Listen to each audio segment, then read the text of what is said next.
Hello everyone, and welcome to a bit of a different video today. I've been playing a bit of, I'm testing for this weekend's important tournaments, and I didn't really feel like putting out any gameplay. I'm going to play in the ManaTraders Vintage on Saturday, which is going to be very awesome.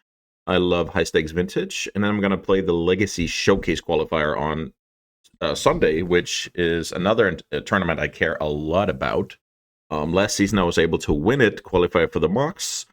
It's going to be around, I would guess, 28, 29 players. I've been trying to analyze the metagame. I've been trying to see if I can build the perfect deck in order to take it all down. And yeah, that's taken up quite a bit of my time. But in the meantime, there's some very, very exciting news.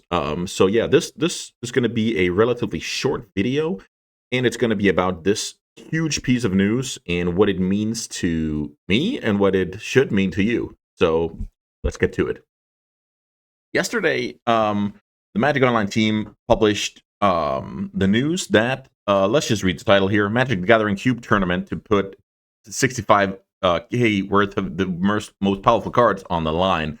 So basically, we're obviously talking about Vintage Cube. We're talking about an event that will take place at Las Vegas, the MagicCon later this year.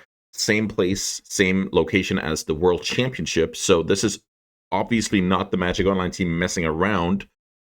We can read that they but basically buddied up with Ultimate Guard to make this happen. I read that Martin Yuza was a big influence when it comes to, getting the track started here, when it comes to the idea.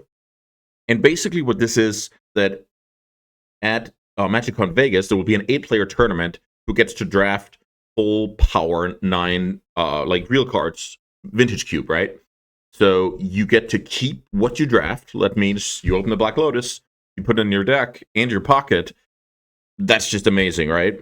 And the next thing that I find extremely cool is that, so with Vintage Cube, there are 540 cards in total, but only 360 of those see play via the 8 players, 3 packs, 15 cards per pack. The winner will take home the remaining 180 cards. So that means a full Power 9, all of the reserved lists that are, eligible for, or makes sense to have in the cube, those will be distributed when it's all said and done, which is unprecedented and simply amazing. And as most of you guys know, I love Vintage Cube. It's probably my favorite format these days, especially because it can be played by anyone. Vintage Cube is just, you can play it on any level. You can sit down and say, oh yeah, this looks cool. Oh, I remember this card when I was a kid. You can get a playable deck and do your best. Or you can study it down to the very last detail to know about all archetypes, know the deck list in full, know exactly what you can expect, be comfortable drafting all of the different archetypes. And you can kind of approach it more as a study or a sport, or what do I know, right? So in my opinion, genius move here.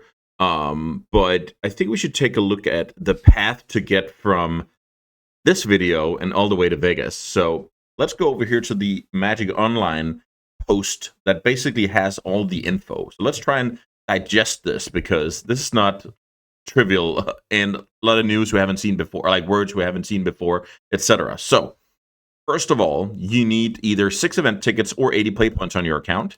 Then you enter a feeder league. Basically, you should just see this as a single elimination league structure where you draft a cube deck, you try and go 3-0. If you don't, you're out. That's basically it. If you do, you get a limited championship token on your account. These tokens have been used in the past in order to enter tournaments like PTQs. When you top 8 a showcase qualifier, you get a token so you can you can join the Legacy showcase qualifier. That basically means that the next step is not open for everybody, right? So let's say you 3-0. That's cool. 3 match wins. You get the token. Then the following days, as we see the calendar down here, the feeder league will play for a few days, starting Friday. That's tomorrow by the time of this recording. And it will end on Monday. Then after this time, from July 19th to July 22nd, X amount of players will have their limited token. Then the following days, Tuesday, Wednesday, Thursday, and Friday, there will be scheduled 64-player drafts. Remember, 64-player drafts are these 8 draft pots started at the same time. You basically play to prevail from that draft. You try and 3-0 that draft as well. And the final 8 of that tournament will then draft again. The final 8 being the 8 pod winners. They will draft again. So that's also single elimination structure.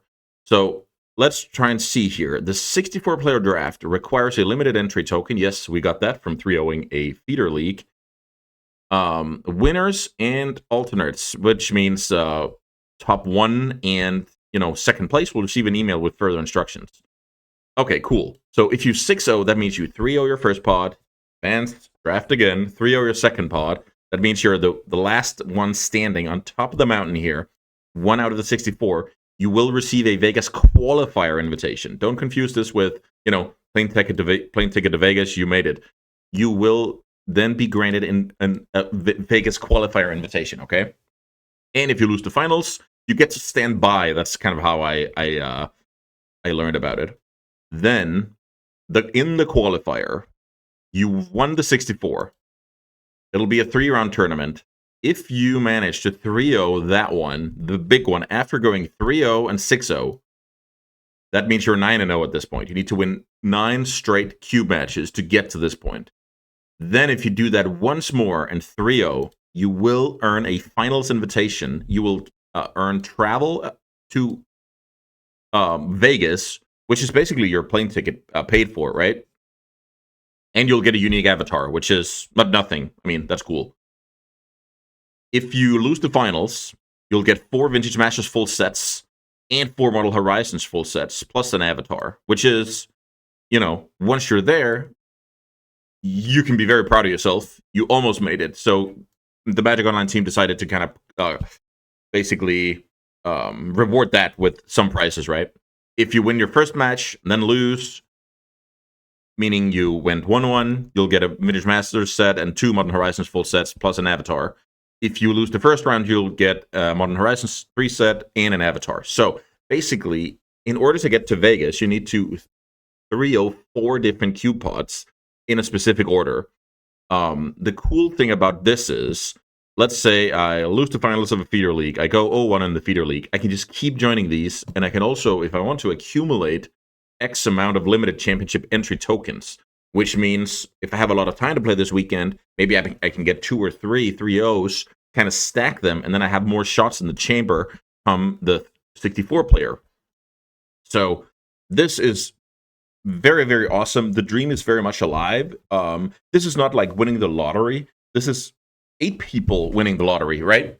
So I think they did a very good job with the strategy behind this as well. There's also a small thing to mention. The MTGO economy hasn't been the most stable. So just having this option where hundreds, if not thousands of people will be putting in 80 play points and not getting any play points out. That means that this is also something that can help stabilize the economy, which I really like. That's like not super relevant to most people, but I just wanted to mention it. So this will go on for 8 weeks because we want to find 8 winners, right? 8 weeks of this, which is just incredibly awesome. Like 8 full weeks of competition, of Vintage Cube, of people, trying their luck, then trying again, and just having a great time with this. And it will all culminate with a celebration of the game, basically, which I find to be one of the biggest draws to Vintage Cube. It's the celebration of the game, the history, the nostalgia, combined with a lot of new cards that are pushed to the limit. I mean, you can crack a Black Lotus and power out any new card from any expansion. I think that's just beautiful. And that's what Vintage Cube is to me. It's both the easiest format to get into, and you can still study the details, really, really build up a lot of knowledge that will do you good in the games. So then they also have some boring parts here about contingency plans, which is basically if this event doesn't fire, then what do we do to make sure we end up with actual 8 people at the top of the mountain in the end. Yeah. So this is actually something I missed. In the actual finals, Vintage Cube, it will be Rochester draft, which means you draft face up. That is an interesting thing I actually hadn't seen. Okay, that's cool. And then we have an FAQ here in the end. I'll try and link the article in the description of this video. But basically, um, I just wanted to let you guys know that this tournament is happening and try and, dissect the path to get there as logically as possible. While, of course, filling you all with excitement, because that's definitely what I have in my body right now. I can't wait to play tomorrow. Like, usually when I play a Vintage Cube League on Magic Online, it's not the most, like, edge of my seat type of excitement, but that's what it's going to be tomorrow, because no matter how you slice it, that's going to be your first step to get to Vegas. So yeah, I can't tell you how excited I am. I love Cube. I'll try and see if I can get content out about it, video content from these qualifiers, videos that make sense. If anybody wants to publish my articles, I'll also try and go for that one, because the next 8 weeks are gonna be cubing on cubing, and yeah, I can't wait to go there. That sounds like an awesome place to be for 2 months. I'm not going to hold you guys any longer here. Let me guys know what you think about this tournament. Are you going to play in it? Are you going to, just watch it from afar and, be happy that it happens? And the last thing, do you think it could be a regular thing if this is a success? Do they go for it again next year? Or is it like a one-time thing like the beta draft, or like where are we at on those in the grand scheme of things? Okay, I'm not going to hold you guys any longer. Thanks so much for watching, and good luck in your cubing adventure. I hope you all make it to Vegas, but unfortunately, that's not possible. But I hope you have fun with it. That's the most thing. Don't ever forget that, guys. See you next time.